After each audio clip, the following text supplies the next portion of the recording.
A competência humana, o esforço humano, pode até um certo ponto. É o ponto onde o ser humano cai de joelhos e diz: eu não aguento mais. Eu não consigo me libertar da maldade que parece estar grudada ao meu coração. Nesse ponto, o homem precisa reconhecer que só Jesus Cristo pode nos libertar dessa desgraça, que é a vida do pecado. E isso nós vimos anteriormente. E agora nós vamos avançar junto com o apóstolo Paulo nesse conteúdo maravilhoso e aprendendo mais para nossas vidas. Olá, seja bem-vindo. Aqui nós estudamos a Bíblia e estamos juntos avançando na Carta de Paulo aos Romanos. Esse maravilhoso documento da história cristã, esse que seria praticamente um quinto evangelho, e em vez de contar então a biografia de Jesus Cristo, nos traz aí uma grande base de conteúdos e de conhecimentos da vida cristã e especialmente de como nós somos salvos. Deus é bom e nos concedeu esse maravilhoso conteúdo. Senhor nosso Pai, obrigado por essa bondade de derramar em nossas vidas a Tua palavra. Continua nos conduzindo, Senhor, e nos ensina mais um pouco hoje. Queremos mais de Ti em nossas vidas. Oramos em nome de Jesus. Amém. Vamos então prosseguir. Carta de Paulo aos Romanos, capítulo 8. Diz assim a palavra de Deus: portanto, agora já não há condenação para os que estão em Cristo Jesus. Portanto, do quê? Ele está aqui avançando no que ele falou no capítulo 7. A Bíblia, isso é importante você saber, tá? A Bíblia, cada livro da Bíblia, originalmente foi escrito sem a divisão de capítulos e versos, tá? Essa divisão ela foi criada bem recentemente para facilitar o nosso entendimento, a maneira da gente se localizar. Então, por exemplo, se ele fala, Romanos capítulo 8, verso 1, você já consegue se achar. Imagina um livro desse tamanho, se eu dissesse para você, olha, está mais ou menos lá pelo meio do livro, vamos se achar, demorava mais tempo. Então isso ajuda muito. Só que isso às vezes cria na gente a ilusão que o texto é todo fragmentado. Ele não é. É um texto contínuo. Então quem estava lendo lá originalmente leu o texto de maneira contínua e assim também a gente deve ler conectando sempre um texto ao que vem antes dele e nunca tirando o texto da sua concepção original, do seu conjunto literário original. Então daí é que vem esse portanto. Paulo veio no capítulo 7 discorrendo sobre o nosso problema de a gente não conseguir se descolar do pecado e apresentou então a cura. Ele falou, graças a Deus por Jesus Cristo. E então agora ele, portanto, agora já não há condenação para os que estão em Cristo Jesus. E aqui eu acho que vai ser a primeira vez aqui no canal que eu vou lhe falar um pouquinho sobre uma área do conhecimento chamada crítica textual. Porque talvez agora você olhou para a sua Bíblia e fala assim, mas será que ele não vai ler o resto do versículo? Aquela parte que fala assim, que não vivem segundo a carne, mas segundo o Espírito? E talvez você tenha duas Bíblias que uma diz o versículo com essa frase e o outro sem. E aí você começa a ficar confuso, será que a Bíblia está errada? Será que são Bíblias diferentes? Ou como eu já ouvi pessoas que não conheciam isso e diziam, olha, estão tirando pedaços da Bíblia. Deixa eu lhe ajudar um pouquinho. Não vai ser aqui uma aula de crítica textual, não dá, tá? Se eu fosse falar de crítica textual, eu já comentei isso num outro vídeo, eu precisaria abrir um novo canal do YouTube, falar durante uns 3 anos, dando mais ou menos 1 hora por semana de aula, para depois de 3 anos a gente dizer assim, legal, a gente já fez agora a base da crítica textual, agora dá para a gente começar a trabalhar com crítica textual. Mas eu queria lhe dar uma pinceladinha rápida para você entender isso, porque isso é importante, tá? Nós não temos nenhum dos originais da Bíblia, nenhum. Os originais são chamados de autógrafos. O que nós temos são manuscritos antigos. Só que nós temos tanto manuscrito, tanto, que não existe nenhum livro antigo que tenha tanto manuscrito antigo quanto a Bíblia. E quando eu falo antigo, eu digo assim, com pouca distância de tempo desde a época dos fatos. Só para você ter uma ideia, tudo que você estudou na escola sobre Roma, história de Roma antiga, os manuscritos mais antigos, eles têm entre os fatos e o documento mais ou menos 800 a 900 anos de diferença. Tá? No caso da Bíblia, 200 e poucos, 300 e poucos anos. Os manuscritos são todos idênticos? Não. Eles têm pequenas diferenças. Tá? Algumas diferenças, a maior parte delas, eu acho que 95% das diferenças, são diferenças de grafia. Sabe quando você pega, por exemplo, um livro, especialmente um livro mais antigo, e você lê farmácia com PH, antigamente escrevia com PH, hoje escreve com F, né? Tá errado? Não, era um outro jeito de escrever. Então a maior parte das diferenças de manuscrito é isso, tá? São diferenças de letra, letras diferentes que têm o mesmo som, então às vezes a pessoa troca, é isso. Tem mais diferença? Tem. Tem algumas diferenças como essa aqui. O que se sabe sobre esse texto estudando manuscritos antigos? A maior parte dos manuscritos, os melhores manuscritos em qualidade, tem o verso 8 do capítulo 1 apenas o seguinte: portanto, agora não há condenação para os que estão em Cristo Jesus. E acabou aí. O que acontece? Tem um grupo de manuscritos que tem esse acréscimo, que não anda segundo a carne, mas segundo o Espírito. Se percebeu que nesse grupo de manuscritos tinha algumas anotações de escribas. É mais ou menos o seguinte, é tudo à mão, né? Copia a mão, copia a mão. O sujeito lê esse texto e faz uma anotaçãozinha do lado. Quando alguém vai copiar, puxa a anotaçãozinha do lado para dentro do texto. E aí insere no texto. Só quer ver uma coisa legal? Muda alguma coisa na Bíblia estar com ou estar sem essa porção? Não. O radical religioso, extremista, vai dizer, claro que muda, porque se você está tirando a carne e o espírito... Mas espera aí, na Bíblia já não fala, no conteúdo bíblico, que andar com Jesus Cristo não é andar fora da carnalidade, é andar espiritualmente? Fala. O que o escriba anotou aqui não é conteúdo da Bíblia? É. Então, quer você insira esse conteúdo aqui no verso 8, quer você não insira, esse conteúdo já está na Bíblia. Então, essa variante textual não muda o significado do texto. E você agora pode dormir em paz, sabendo que não arrancaram pedaços da Bíblia, não estão adulterando a Bíblia, não estão mudando a Bíblia, coisa nenhuma.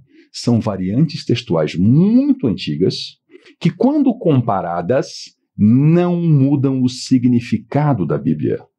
Entre as variantes textuais não existem, se você pegar as variantes mais longe, mais distante uma da outra, diferenças de texto, você vai ver que os conteúdos são os mesmos. Quer ver um exemplo bem interessante? Talvez você não saiba que no Evangelho de Marcos, capítulo 16, a partir do verso 8, tudo aquilo que vem depois do verso 8 não consta da maior parte dos manuscritos antigos. Não em Marcos. Aquele conteúdo é conteúdo de Mateus e de Lucas. Mudou alguma coisa? Está em Marcos ou não? Já está em Mateus e Lucas. O que se acha que aconteceu? Que se perdeu o finalzinho de Marcos e alguns copistas e escribas não tinham nas suas comunidades o final de Marcos e viram assim, vamos pegar a história mesmo, né? A gente pega o finalzinho de Mateus e Lucas e compõe os dois e escreve aqui. Então é uma variante textual grande, são vários versículos, só que o conteúdo da Bíblia é o mesmo, porque não importa não estar em Marcos, já está em Mateus, já está em Lucas. Então, fique tranquilo, durma em paz. Todos os estudos de crítica textual, eles buscam, na verdade, produzir os melhores conjuntos de manuscritos para tradução, mas não existe o problema, se eu adotar aquele conjunto, né, se eu adotar a família 51, como por exemplo tem um grupo que adota, que é um grupo de manuscritos muito bons, ou se eu adotar o conjunto de Nessel Allen, ou esse ou aquele, não tem problema. O conteúdo da Bíblia no todo vai ser o mesmo. Apenas em alguns lugares vão ter pequenas diferenças, e essas diferenças estão resolvidas já em outros lugares, tá? Um dia talvez eu faça um pergunte aqui só sobre crítica textual, mas eu queria só que você entendesse nesse verso, porque dá um monte de confusão. Então eu falei aqui já há quase 10 minutos no verso 1. Deixa eu avançar aqui no texto, porque eu precisava tirar aqui esse problema da frente, porque eu já ouvi gente aqui desesperada. Portanto, agora não há condenação para os que estão em Cristo Jesus. Logo, a nossa absolvição, o nosso ser tornado justos, não é porque nós o tempo todo acertamos o alvo. Nós erramos o alvo, nós pecamos. Mas nós estamos em Cristo e é Ele que nos salva. Porque por meio de Cristo Jesus, a lei do Espírito, a lei espiritual de vida, me libertou da lei do pecado e de morte. Então, acontece aqui dois processos. Não só eu sou justificado por Cristo pelo ato dele, e aí quando eu erro, quando eu peco, eu tenho a oportunidade de me arrepender e receber perdão, não só isso. Mas ainda, ele escreve no meu coração a vida, e eu passo a viver de um novo modo. Isso é muito importante. Existe um novo ímpeto na minha vida, que é um ímpeto do Espírito Santo. E para quem é legalista, né, para quem gosta do cumprimento da lei, olha o tamanho do erro. Olha o tamanho do erro de querer viver pela lei. Pega o exemplo do homicídio. Um ser humano, pega um presidiário, caso tão comum, né? O sujeito na prisão recebe o anúncio do evangelho, ele é um homicida, ele se arrepende e ele passa a viver com Cristo. Aí vamos supor que ele morre na cadeia, tá? Mas ele se arrependeu, lá dentro, de verdade. Mudou de vida. Ele está salvo. Como é que funcionava na lei de Moisés? O sujeito cometeu um homicídio. O que acontece com ele? Ele será executado e morto. Acabou. E se ele se arrepender? É bom para ele, mas vai morrer. E mais ele se arrependeu de verdade, vai morrer. Se o sujeito foi blasfemo, Paulo fala que ele foi blasfemo, porque ele perseguiu a Cristo. Na graça, no evangelho, ele se arrepende e ele é salvo. Na lei de Moisés, apedreja em praça pública. Mas ele se arrependeu, mata. Mas mata. Não tem solução. Não existe na lei de Moisés sacrifícios que possam ser oferecidos para isentar alguém que cometeu homicídio ou blasfêmia. Então a lei de Moisés ela não traz solução para todos os pecados na forma de arrependimento. Não. Muitos é execução em praça pública. O sujeito foi apanhado em adultério. O que faz na lei de Moisés? Execução em praça pública. Acabou. Mas não dá para oferecer um boizinho? Não. Não dá para oferecer uma boiada? Não. É morte em praça pública. A lei de Moisés ela não oferece soluções de arrependimento para todos os pecados. Cristo oferece. Então, a próxima vez que você for tentado a querer viver pela lei de Moisés, a querer viver por regras alimentares, a querer viver pelo orgulho da guarda do sábado, não, eu guardo o sábado, né? Isso não é bíblico para a igreja coisa nenhuma, isso é lá para Israel.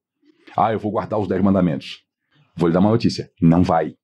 Você vai pecar em algum dos 10. E aí você vai precisar desesperadamente da graça. Mas se você escolheu a lei, você vai ter que pegar a punição da lei também. É assim que funciona, é isso que a Bíblia diz. É isso que Paulo disse aqui em Romanos, é isso que ele disse em Gálatas. Se você quer viver, por exemplo, pela lei do dízimo, cheio de orgulhoso aí, né, se dizendo dizimista fiel. E não peca, não? Para começar, dízimo não é para a igreja, tá? Dízimo é para o antigo Israel. Aqui no canal tem um vídeo sobre isso. Eu luto muito contra isso, sim, porque isso é uma doença da igreja brasileira. É uma doença que está tirando o dinheiro dos pobres, está fazendo os pobres ficarem mais pobres. E outras coisas que eu não vou mencionar de novo, mas tem um vídeo aqui no canal sobre isso. Dízimo é para o antigo Israel. E todo ser humano peca e nós precisamos da graça de Deus. Porque aquilo, verso 3, que a lei for incapaz de fazer, a lei não conseguiu salvar ninguém. Sempre foi a graça de Deus, mesmo no Antigo Testamento.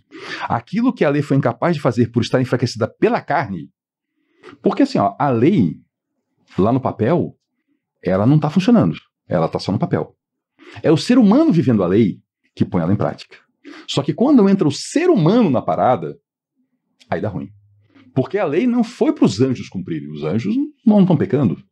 Ela é para o ser humano que é carnal. E aí dá ruim. Paulo já explicou, é o ser humano que é carnal, que vem uma lei maravilhosa e perfeita, que diz assim, não cobice a mulher do próximo. E o cara olha, que mulher? E já começa a cobiçar. O problema é o ser humano na lei. O problema não é a lei. Então o que a lei foi incapaz de fazer porque está enfraquecida na carne, Deus fez enviando o próprio Filho, na semelhança de um homem pecador, como oferta pelo pecado. Veja que é semelhança, ele não veio como um homem pecador, ele veio semelhante a nós. Jesus Cristo viveu aqui na terra, ele teve fome, precisou se alimentar, ele suava, ele empoeirava os pés quando andava pela rua. Sim, ele veio a semelhança nossa, só que ele não pecou. Então o que a lei não pôde fazer, Deus fez o quê? Ele mesmo veio fazer. O Filho veio à terra, na semelhança nossa, para resolver e como oferta pelo pecado. E assim ele condenou o pecado na carne. Porque Jesus Cristo, aqui o sentido de carne, então já tem um outro significado também de corpo, né, que não era o significado de carnalidade enquanto pecaminosidade, né? O pecado foi condenado na carne. Jesus Cristo veio, ser humano, 100% humano, 100% Deus, só que ele não pecou. Ele cumpriu toda a lei. ele derrotou o pecado e ele se entregou na cruz para pagar o meu pecado e o seu pecado. Ele condenou o pecado na carne a fim de que as justas exigências da lei fossem plenamente satisfeitas em nós. Aqui um raciocínio bem avançado, eu quero sua atenção. Eu e você, nós não cumprimos os mandamentos da lei. Mas aquilo que a lei visava, que era a vida, que é uma vida superior, uma vida espiritual, isso é cumprido na cristandade por causa do que Cristo fez. Então nós não vamos, por exemplo, fazer a regra, o homem não pode fazer a barba, não pode cortar costeleta, não pode comer certos animais. Não é isso. Isso tudo buscava levar o homem a uma vida superior, a uma vida espiritual. Só que a lei não conseguiu fazer isso. Aí Cristo vem e faz na igreja.